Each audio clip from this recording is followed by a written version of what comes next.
Muy bien, ahora sí, en vivo, ya solucionado el problema técnico. Segundo intento. Segundo intento. Ahí lo sumamos a Agustín. Agustín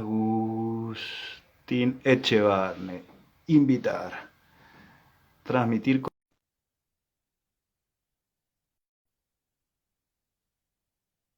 Hola muchacha, ¿alguien le quiere preguntar algo a Agustín Echevarne? Lo tenemos ahora dentro de minutos en el programa. Ahí está.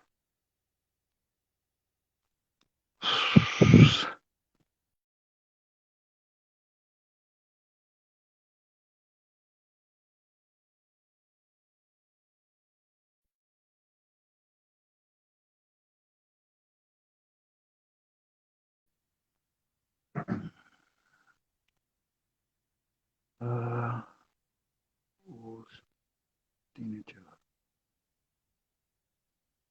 ¿Se sumó o no se sumó? Cancelar. Enviar. Ya, avisando más seguidores. ¿Qué pasó? Ahí está, muy bien. Ahí está. Hola, ¿cómo Sí. están? ¿Cómo anda, Agustín? Muy bien, por suerte. Bien, ahí Flyer, nos acomodamos para Rodolfo, salir de radio. que nosotros, Dale, perfecto. Flyer, Adolfo, no, mandale nomás, sí, invitación tuya, por favor. Muy bien. Acá ya estamos al aire. Hola Agustín, ¿cómo va? ¿Qué tal? ¿Cómo andan? Bien, Muy bien. bien. Bueno, vamos a salir al aire. Ahí le mando ahí los del Partido Liberal. Antes, fíjate, por favor, escuchá si sale bien en la radio. Ah, dale, dale. Vamos a probar. ¿Quién va por ahí? O ¿No? sea, No, está no. retrasado.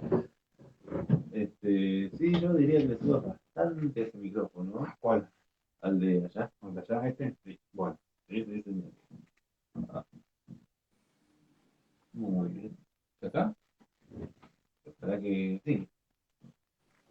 Muy bien, y ahora sí, estamos al aire de Oíd Mortales, Radio Rivadavia, su filial San Carlos de Bariloche, y vamos a ver si se puede escuchar, pues estuvimos tratando de hacer artilugios técnicos, pero bueno, vamos a improvisar como nos gusta estos radio en vivo. Nos encontramos en comunicación a través de Instagram con el señor Agustín Echevarne.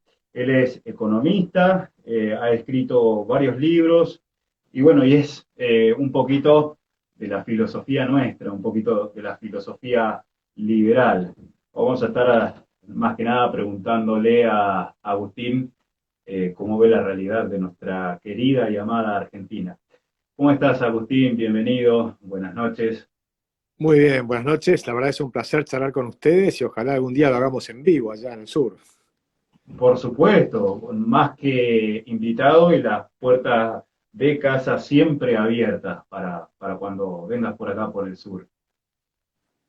Agustín, vamos al grano.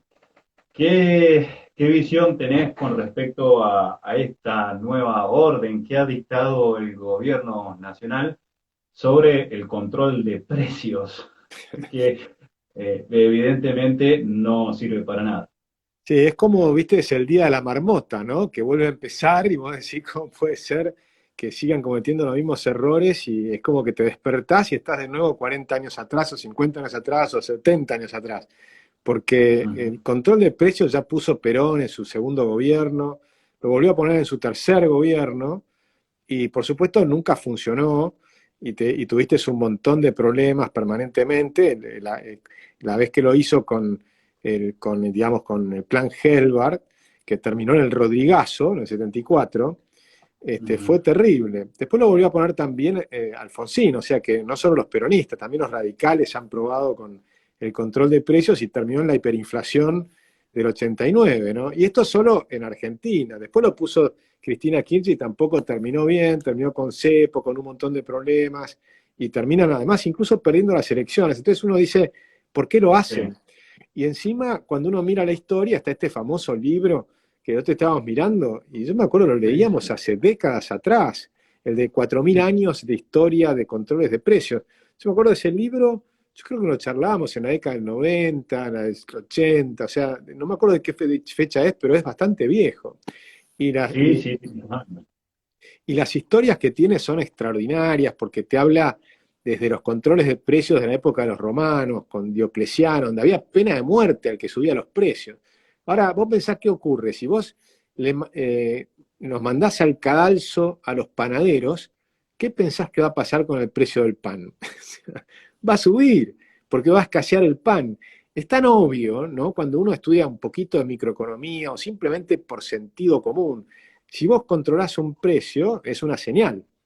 Entonces la señal que vos Sí, le estás dando, le pones un precio por debajo del precio del mercado, la señal que le estás dando al que produce es que produzca menos. Y la señal que le estás claro. dando al que consume es que consuma más. Y por lo tanto, lógicamente, si consumen más y producen menos, tenés escasez. Y ya me empiezan a mandar unos cuantos de mis seguidores en Instagram, voy a empezar a publicar porque ya me mandaron varias fotos de cómo las estanterías en varios supermercados ya empiezan a aparecer con escasez o con carteles que te dicen el aceite puede llevarse uno por familia, yerba mate, dos por familia. Viste, yo me acuerdo cuando era chico, el azúcar, por ejemplo, estaba racionada. Entonces nosotros teníamos una familia grande, éramos 9 hermanos. Así que imagínate, en casa comían todos los días 12 personas, si es que no venía algún amigo y qué sé yo, éramos 14 en la mesa típicamente en mi casa, ¿no? Ujú. Y imagínate que un kilo de azúcar se iba en un ratito. Así que teníamos Sí, que acompañarla a la vieja al supermercado y comprar de a varios. Bueno, ese tipo de temas que no funcionan, yo creo que lo sabemos todos, ¿verdad? O sea, no creo ni que Mansur, ni que Feletti, ni siquiera el propio Fernández. Hay un video que puse el otro día en Twitter del propio Fernández hablando en el gobierno de Cristina Kirchner y diciéndole, señora, no mande a los chicos de la cámpora a controlar los precios, ¿por qué no los manda a controlar los gastos del Estado? y, y aparte no es que lo dijo hace 20, 30 años, lo dijo ayer prácticamente. Sí, sí, creo que es del 2013 el video ese. Entonces, Sí, lo sí, cual sí. demuestra que son cínicos. No es que no saben, saben perfectamente que esto no funciona, saben perfectamente que esto va a producir un grave problema el año que viene. Y si lo prolongan más Sí, tiempo, sería mucho más grave todavía. Sí, son cínicos y nos tratan como idiotas. Entonces, sí. ahí creo que la solución va a ser una paliza electoral. Y ahí es donde yo tengo mi optimismo, porque la Argentina va a ir a una crisis muy grande, pero mi optimismo está en la paliza electoral que recibieron, que se tiene que repetir, es muy importante que se repita en noviembre y que se repita en el 2023, ¿no? Sí. Esa para mí es la solución de la Argentina, que la gente empiece a votar diferente y a mí lo que me entusiasma es el crecimiento del liberalismo que estamos viendo, yo creo que en todo el país, ¿no? Es verdad que no estuvimos bien organizados, pero a pesar de no estar bien organizados, vamos a tener una presencia que no teníamos hace tiempo en el Congreso, ¿no? Sí, y sobre todo eso que también estamos marcando presencia eh, en todos los sectores, en el sector político, en el sector de la comunicación, no solo estamos nosotros, y acá creo que nosotros nos atrevemos a decir que somos el único programa liberal que Rivadavia nos ha cedido este horario y este espacio, pero aparte de nosotros acá en la Patagonia, bueno, lo tenemos a los chicos de Tipito Enojado, El Presto, lo tenemos ¿cómo es? A De Peroncho, Peroncho, Dana. Danan. Uy, si empezamos a contar, tenemos para hacer dulces. Y después están los pibes libertarios, los liberales. Y, y bueno, quedó ahí también una cierta división. Justamente uno de los muchachos me estaba haciendo una pregunta. A ver, Si usted siente que. A ver, perdón. perdió el hilo de. No, no, no. Ah, bien. Eh, ¿Siente que Spassky les robó el partido? Mira, yo te soy sincero, la verdad es que yo apoyo al liberalismo y estoy Sí, apoyando a los exponentes del liberalismo en todo el país. Y si bien es cierto que los liberales ha habido muchos ruidos, muchas peleas, y demás, yo creo que las ideas están por arriba de todo eso. Después están los problemas personales y qué sé yo no me voy a meter en eso porque la verdad es que me parece una pérdida de tiempo. Argentina está muy complicada, nosotros vamos a ir a una crisis tremenda, ya estamos viviendo una crisis importante, ¿no? Y hoy estaba hablando con Javier Milei esta mañana y dijo una frase, pero que me dejó impactado. Nos dice, yo estoy recorriendo mucho el país, estoy recorriendo la ciudad, estoy recorriendo muchos barrios, y encuentro lo siguiente: las madres argentinas, las madres de los barrios acomodados, están muy preocupadas por sus hijos, porque se van del Sí, país, o están pensando muchos de ellos en irse del país, o los amigos de sus hijos se van del país, y eso les genera gran angustia. Y las madres en los barrios más pobres tienen un miedo todavía mayor, porque el miedo que tienen es que sus chicos terminen o en la droga, o vendiendo droga, o con sí, narcotráfico. Entonces hay un tema común que es entre cualquier clase social, que es la falta de creer que tenemos un futuro de progreso y prosperidad para nuestros hijos. Es tremendo, es tremendo. Argentina era un país del futuro, era un país que era... Vos lees la definición de Argentina. A ver, yo te hago una propuesta a todos los que están escuchando, ¿no? Y sobre todo a los que son de izquierda. Les digo, tomen un diccionario académico español de principio del siglo pasado, cualquier diccionario enciclopédico, busquen la palabra Argentina, lean la definición de lo que era la Argentina, y van a encontrar que era un país extraordinario. Toda esta falacia que hacen la gente de izquierda diciendo que no es verdad que Argentina era un país extraordinario, se cae a pedazos simplemente con estudiar, simplemente con mirar cómo nos veían los argentinos desde afuera. O sea, olvídense de lo que decimos acá. Vayan a ver qué decían de los argentinos en un diccionario enciclopédico de principio del siglo XX, tomen un diccionario enciclopédico de Estados Unidos, o tomen de Francia, o tomen de España, de lo que quieran. Busquen la palabra Argentina y van a encontrar una definición tremenda. Y se van a encontrar sí, que nos veían como compitiendo con los mejores países del mundo. Si no es que lo decimos los liberales de acá, lo decía la gente en el mundo. Las frases, por ejemplo, una vez me contó un francés que era un dicho conocido, decir riche comme un argentin, rico como un argentino. Eso se decía en Francia. Es decir, y se decía en otros países también, rico como un argentino, o se decía en Argentina escupís y sale una flor. Todas esas frases que son dichos que había en países europeos sobre Argentina, era porque era un país pujante, que lamentablemente lo han destruido los políticos, porque yo no digo lo hemos destruido, yo no me incluyo dentro de los que destruyeron a Argentina. no. Claro, Incluso nos volvieron nuestra, enemigos. sí, incluso nuestra moneda, a finales del siglo pasado y hasta los años 30 más o menos, se cotizaba en peso oro. Sí, y Totalmente. yo mencionaba Y una de las también cosas que como... también me encanta que la gente lea es el primer discurso del general Perón, porque muchos se olvidan que Perón era un militar, ¿no? Y que llegó al poder gracias a los militares. Hicieron un partido desde el Estado, que lo llamaron el Partido Justicialista.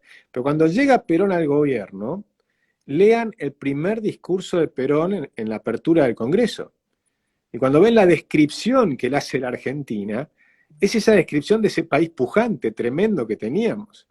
Entonces, la verdad es que estas 7, 8 décadas, y por supuesto no solo los peronistas, también los radicales, y también tiene una responsabilidad muy importante lo que yo llamo los empresarios en Argentina, ¿no? O sea, los empresarios vinculados al poder, cuando nos dicen, ustedes los liberales defienden a los empresarios, para.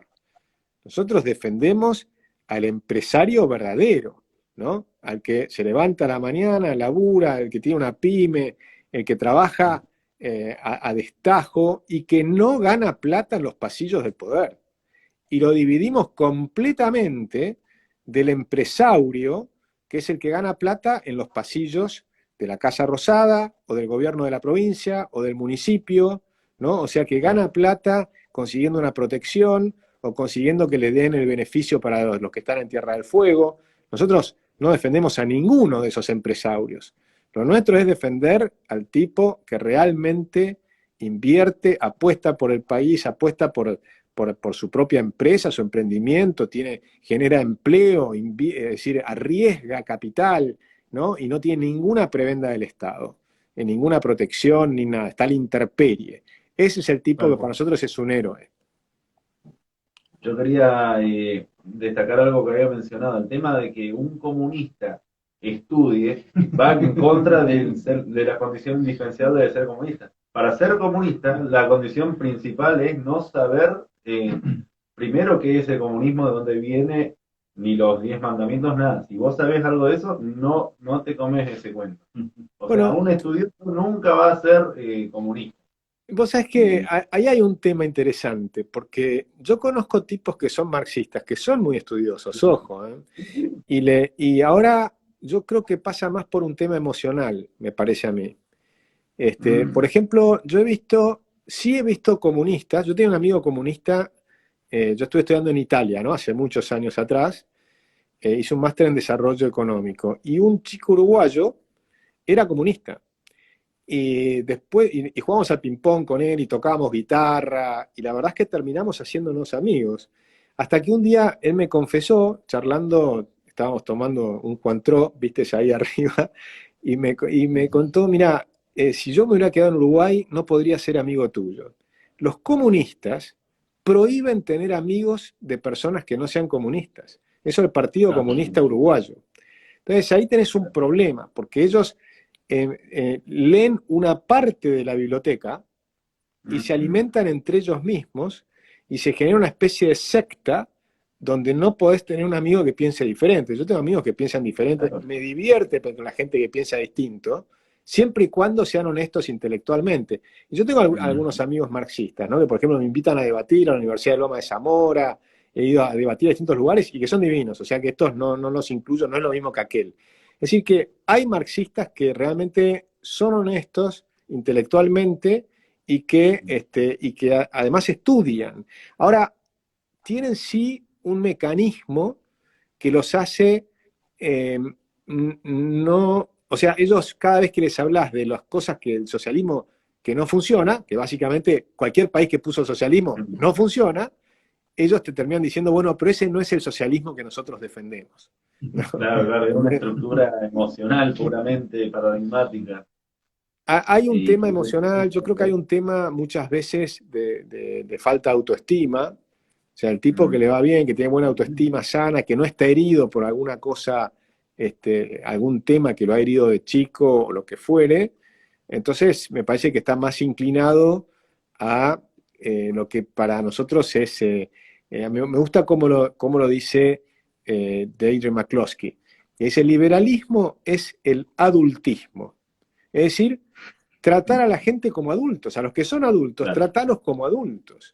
Y si sos adulto, acostate con el que quieras. Tu responsabilidad, siempre y cuando sea entre dos adultos, ¿no? Lógico. De cualquier día. Pues tu responsabilidad, haz lo que quieras, con libertad y con responsabilidad. O sea, vos también sos responsable de lo que estás haciendo, ¿no? Y no dejando a gente herida y qué sé yo, qué sé cuánto. Pero digamos, y lo mismo pasa con lo que querés consumir. Vos querés consumir algo, bueno, consumilo, es tu responsabilidad. O sea, yo podré darte información, puedo sugerirte, puedo decirte, pará, lo que estás haciendo me parece que te estás haciendo daño, si fuera el consumo de drogas o lo que fuera, pero es tu responsabilidad. ¿Querés probar drogas? No es el Estado el que tiene que hacer de padre. O sea, una cosa son los padres con los hijos y otra cosa es el Estado con los individuos que son soberanos. Y si son adultos, hay que tratarlos como adultos. Entonces, creo que ahí es donde está la clave de la diferencia. Ellos pretenden un hombre nuevo, ¿no? O sea, les parece que los hombres naturalmente hacen un montón de cosas raras, malas y qué sé yo, y que esa libertad termina generando problemas y demás, y que entonces ellos prefieren un Estado que te esté, digamos, decidiendo por vos, y generando una especie de hombre nuevo, y por supuesto todo eso deriva después en llegar a extremos como los gulags, o como lo que hacían en Siberia, o como lo que hacía Pol Pot en Camboya, o todas las cosas que hemos visto en el mundo, o en China comunista, los campos de concentración, de reentrenamiento, en la batalla cultural en China, que fue tremenda esa revolución cultural. Bueno, todo eso, después ellos te dicen, bueno, pero eso no es lo que nosotros decimos. Claro. Y ahí entran los problemas. Es que naturalmente en el juego de la vida el poder es crucial y a veces no se lo toma en cuenta, que todos estamos en un tablero de ajedrez en el que el poder mutuo es la competencia de imponer tus ideas, tu cultura, eh, y el que no se sabe expresar emocionalmente y con algo de violencia, porque la violencia es el lenguaje básico de los mamíferos y de todas las criaturas, y nosotros también lo implementamos en nuestro lenguaje con acciones, con omisiones, silencio y demás, incluso los gestos que usamos. Y políticamente a veces dice, no, eso es mala palabra, a menos que lo diga, por supuesto, tu político. Entonces, hay mucho más en el lenguaje de lo que se puede llegar a admitir.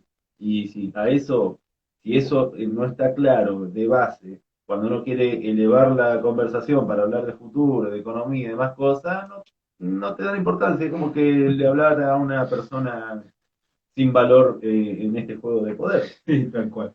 Bueno, Bueno, y sí, perdón. profundizando un poquito más en la situación económica, ¿no?, que nos atraviesa.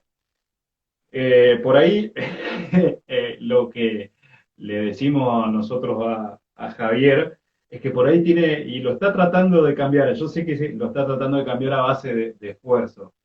Eh, Explicarle al común de la gente qué es la inflación, porque desde el oficialismo, y no solo el oficialismo, sino los gobiernos que tocan, sí, lo que les toca a la Argentina, o los que agarran el comando de la Argentina, dicen que la inflación es multicausal. Explicarle al común de la gente, Agustín, qué es la inflación. Sí, la inflación es la creación de moneda. Entonces, creación de moneda espuria, es la maquinita. Es una maquinita que va imprimiendo cientos de miles de pesos por segundo. Entonces van permanentemente imprimiendo billetes, billetes, billetes. Es como si vos tuvieras un tacho con 10 litros de leche y le empezás a tirar agua y agua y agua. O sea, la leche es la misma. Lo que pasa es que vas a tener leche aguada. Entonces, cuando Sí. esa leche aguada que vos tenés la querés ir a cambiar con cualquier otra cosa, te van a decir, pará, eso que me estás trayendo no es leche como la que teníamos antes. Ahora, esa es una leche aguada. Yo te la acepto, pero no te vale lo mismo. O sea, en vez de traerme 5 litros, tráeme 10 litros. ¿No? En vez de 5 pesos, tráeme 10 pesos.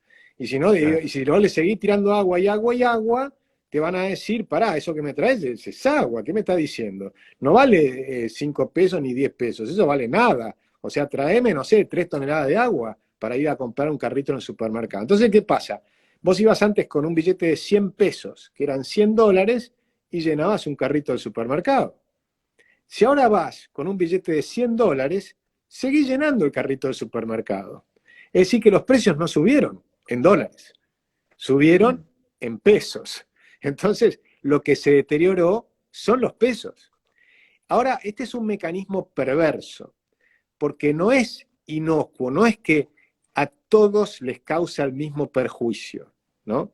Porque esta maquinita de los pesos, la pregunta es quién se lleva esos pesos, porque después todos tenemos la leche licuada, el agua esa, ¿no?, aguada, que no nos sirve, esos pesos no nos sirven, pero alguien se benefició. Entonces, la inflación, y eso es lo que yo disputo con los economistas keynesianos y demás, es un mecanismo de transferir riqueza, y sobre todo transferir riqueza de pobres a ricos, ¿sí? O sea, le sacás a los más pobres porque son los que menos se pueden defender. Yo me defiendo bastante bien de la inflación. Ahora no estoy más en los mercados, pero en la época que yo trabajaba en los mercados, ganaba plata con la inflación. Entonces, a mí simplemente, y estaba comprando bonos, cambiaba una cosa a la otra, miraba todos los días los numeritos y ganaba plata con inflación, gané mucha plata. Con todos estos bandadas que tiene Argentina, que primero, por ejemplo, ahora se retrasó el tipo de cambio oficial. Si estuvieran los mercados, les estaría diciendo, che, muchachos, rajen de los bonos con SER y vayan a comprar bonos dólar link, porque en algún punto sorteas uno contra el otro y vas a hacer una diferencia. Es decir, al tipo que está en finanzas, que sabe de economía, a mí o a Javier Milei o las personas que entendemos estas cosas, nosotros nos vamos a defender de la inflación y tal vez nos vamos a incluso beneficiar porque vamos a trabajar bien, especulando, que es una palabra que no es una mala palabra, porque todos especulamos en la vida, ¿sí? Vos te vas a dormir especulando que te vas a despertar, ¿no? Después si vos estudiás, es porque estás especulando que te vas a recibir y que eso te va a servir para ganar más dinero, ¿no? Y vas a poder conseguir o conseguir un trabajo en lo que te guste. Es decir, permanentemente estamos especulando. Una de las típicas cosas que hacen los de izquierda es empezar a usar palabras y decir que son mala palabra. Y no es mala palabra, es lo normal, es para planificar, vos especulás sobre el futuro. Cuando vos entendés de economía, lo que haces obviamente es decir, bueno, ¿qué me conviene? ¿Un bono que ajusta por inflación o un bono que ajusta por el tipo de cambio cuando yo creo que se viene el Rodrigazo y vas a tener una devaluación brutal? Entonces, te cubrís por ese lado. Ahora, ¿quién es el que no puede hacerlo?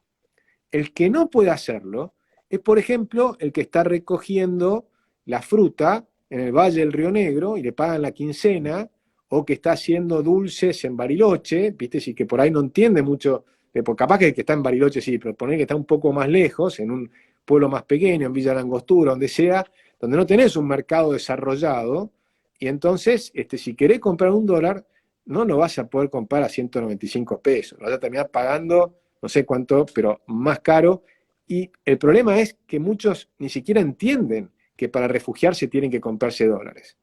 Entonces, esa es la persona que además no tiene muchos activos. El que vive de su sueldo, le estás destruyendo la capacidad de ahorro. Al destruir la capacidad de ahorrar, le destruís la posibilidad de salir de la pobreza. O sea, la inflación es una maldad. La inflación es el mal. La inflación es la corrupción.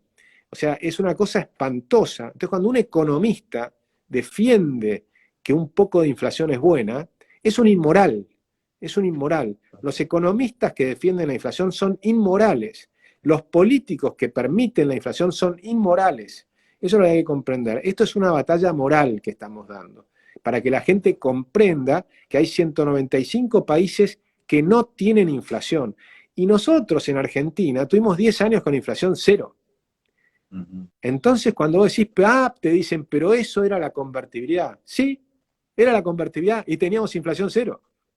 ¿Y es malo? No, era buenísima. Te decís, no, la convertibilidad generó desempleo. Pará. ¿Por qué genera desempleo la convertibilidad? La moneda sana no genera desempleo. O sea, moneda sana es todo lo contrario de un sinónimo de generar desempleo. Para nada. Lo que genera desempleo son todos los otros desequilibrios. Que gastás de más, que tenés deuda, que entonces entras en crisis porque suben las tasas de interés, y entonces entra en recesión la economía, porque no tenés flexibilidad laboral, por 1000 problemas. Pero no tiene nada que ver con la moneda sana. La moneda sana no genera desempleo. Eso es falso, porque hay un montón de países que tienen moneda sana, como Suiza, como Alemania, y como un montón de países, y no tienen desempleo, o tienen un desempleo mínimo, de 3% anual. Israel, por ejemplo, que tuvo en su época inflación, se curó de la inflación y dejó de tener desempleo. Olvidémonos del año 2020, que fue el año de la pandemia, y ahí todo el mundo voló el desempleo en todas partes, qué sé yo, por la forma en que tratamos la pandemia, por los cierres de las economías y demás. Pero eso es falso. Entonces, la inflación es un problema enorme, es un problema inmoral, le pega sobre todo a los más pobres y hay muchos que se benefician de ello, sobre todo los políticos. Entonces, hay que eliminarla y se puede eliminar. Tal cual. Agustini, con respecto a esta situación y este gran salto que se ha dado en estos últimos días con respecto a la cotización del dólar paralelo y también han subido los dólares oficiales, digamos, ¿dónde crees que va a parar todo esto? Bueno, va a terminar muy mal, porque en realidad el dólar, como decíamos antes, no es lo que sube, es que el peso baja, ¿no? Entonces, nosotros lo que te dicen es, lo que vos me estás, yo tengo dólares, ¿querés que te dé $1? No me traigas esos papelitos, o si querés tráeme muchos de esos papelitos, que son papel pintado. Entonces, si vos falsificás la moneda, la seguís falsificando y le ponés a esto un control de precios para que no estalle ahora, lo que tenés es cada vez más inflación reprimida. Entonces vos tenés cepo cambiario, trabas a las importaciones para que no se te vayan demasiados dólares, ponés cada vez más cepos, ponés cepos cada vez más fuertes, más duros. Ahora agregás más precios controlados y ahora simplemente vas a los precios congelados. Si tenés 1.500 o 1.450 precios congelados, que vas con un libro al supermercado para comprar a ver qué me valen los precios. O sea, un disparate descomunal, Sí, ¿no? sí. Entonces, cuando haces todas esas cosas y tenés tarifas retrasadas porque no suben las tarifas y demás, para que no se note la malaria que tenemos, que de todas maneras tenemos malaria, y de todas maneras tenemos 50% de inflación, lo que estás haciendo es acumulando una enorme inflación reprimida. ¿Y cuándo va a estallar? Bueno, esto va a estallar muy probablemente el año que viene. ¿Y por qué el año que viene? Porque cuando yo miro el balance del Banco Central, observo que la deuda remunerada del Banco Central, es decir, las LELIQs famosas, que antes eran las LEBACs, que se hicieron famosas, más los pases que hacen con los bancos, que es deuda que el Banco Central paga una tasa de interés de 45% anual. Bueno, esa deuda hoy equivale a 142% de la base monetaria, es decir, de todos los billetes y monedas que tiene Argentina. Bueno, el Banco Central debe 142% de todo eso. Entonces, la tasa que paga del 45% implica que solamente para pagar los intereses tendría que emitir 60% de la base monetaria. Con lo cual la inflación piso es 60%. A eso le tenés que agregar que vas a tener un problema porque, digamos, tenés déficit fiscal. El Estado gasta más de lo que le ingresa. O sea que no Claro. solo el Banco Central está quebrado o en vías de quiebra, sino que el Tesoro está quebrado, tiene una deuda que no puede pagar. El Tesoro Nacional no puede pagar su deuda, no la va a pagar. La deuda con el Fondo Monetario y todo lo demás, no la vamos a pagar, porque no la pueden pagar. Vamos a volver al default. La pregunta es, ¿qué hizo Guzmán? Lo pateó para adelante al default. Sí, sí, sí, no arreglaron nada. No arreglaron nada. No, no. Quería consultarte tu opinión sobre este nuevo universo paralelo de las criptodivisas y después en específico sobre una que salió nueva, que es la de una con el proyecto de ingreso universal básico, el UBI, una moneda que planean emitir de manera equitativa para todos la misma cantidad del que está inscrito, lo mismo, y después, bueno, hacer quemas y demás para que más o menos cotice, el que no la necesita que la te devuelva, en fin. Es interesante para sacar del medio al gobierno de todo lo que es las ayudas sociales, ¿viste? Pero más que nada quiero saber tu opinión respecto a las criptodivisas como refugio y de la posibilidad de enlatarlas en papeles, ya que se pueden poner en papeles y empezar a usar eso como bono antes de que empiecen a emitir patacones y demás hierro, ¿viste? Le ganamos de mano y hacemos nosotros los bonos con criptomonedas. ¿Qué opinas vos al respecto como un refugio Sí, a contra el ver, enemigo? yo creo que, a ver, primero hay que diferenciar algunas cosas. ¿Qué es una moneda? Sí. Una moneda tiene que tener tres características. Por un lado, tiene que ser un medio de cambio universalmente aceptado. Entonces, por Ujú. ejemplo, el dólar es aceptado en todo el mundo. Sí. Los euros son aceptados en todo el mundo. Los pesos, solo dentro de la Argentina, a la fuerza. Entonces, Bueno, con lo cual, ¿el peso es una moneda? Y no, el peso es una mala moneda, es una moneda falsa, sí. falsificada por los políticos. Entonces, la segunda característica es que tiene que servir de unidad de cuenta. Ahora, Ujú. lo que son stable coins pueden servir de unidad de cuenta, pero el Bitcoin, por ejemplo, no. ¿Por qué no? Porque si vos querés pedir cuánto vale tu casa en Bitcoins, para qué miro? O sea, depende de la hora del Claro, día, porque va sí. cambiando tan rápido que no te sirve para medir. Es como si tuvieras un metro para medir cuánto mide la mesa y el metro está cambiando de tamaño todo el tiempo. ¿Cuánto mide la mesa? ¿Y cómo, qué sé yo? Depende, depende el momento que uso el metro, porque el metro me cambia. Entonces, para hacer una unidad de cuenta, tiene que ser relativamente estable. ¿Sí? Entonces, las Claro, igual, criptomonedas que están con mucha fluctuación no son monedas, son igual criptoactivos.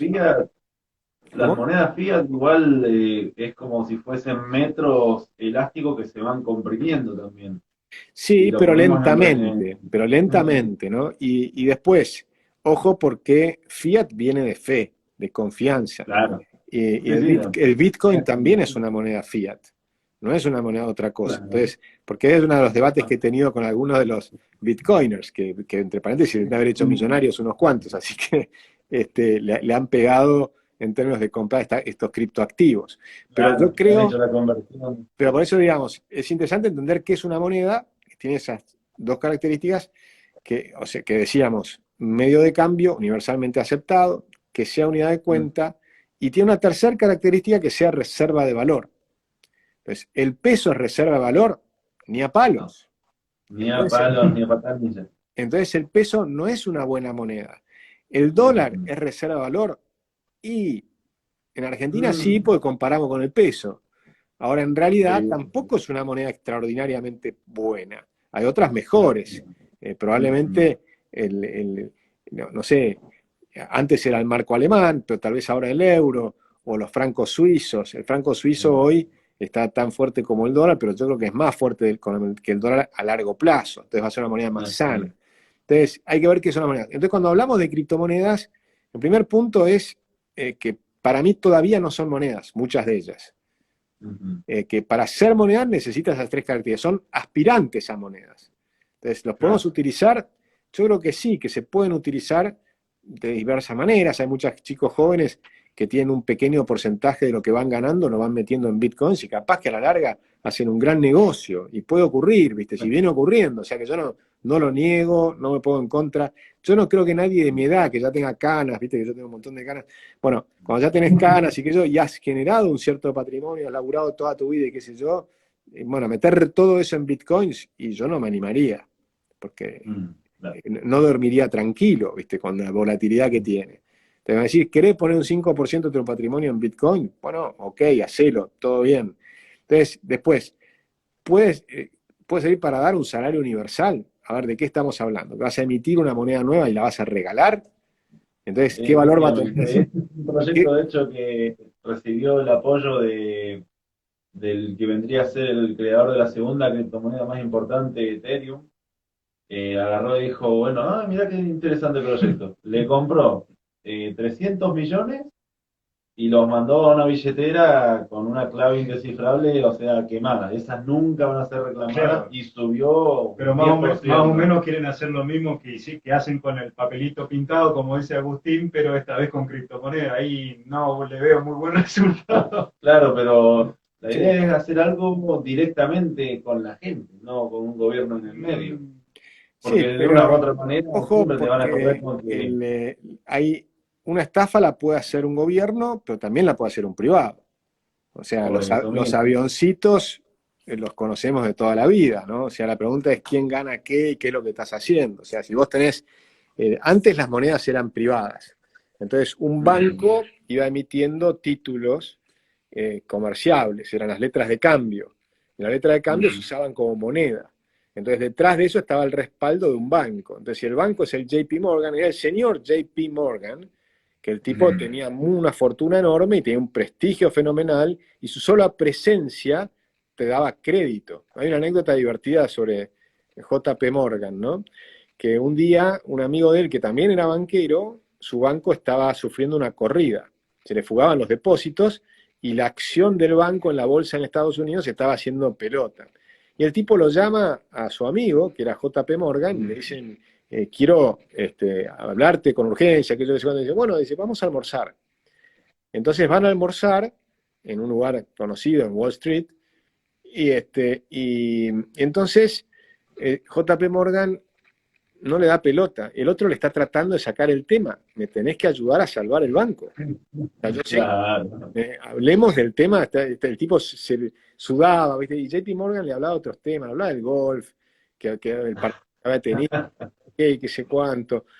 Y entonces se había pasado una hora y ya cuando llegan el café, el tipo desesperado le dice, ¿viste? Pero hablemos de mi tema, se me está, estoy sufriendo una corrida extraordinaria, las acciones están haciendo pelota, yo tengo un banco que a la larga va a salir porque mis activos son intratables, y JP Morgan dice, pará, no tengas problema. O sea, llama a tu banco, vos no tenés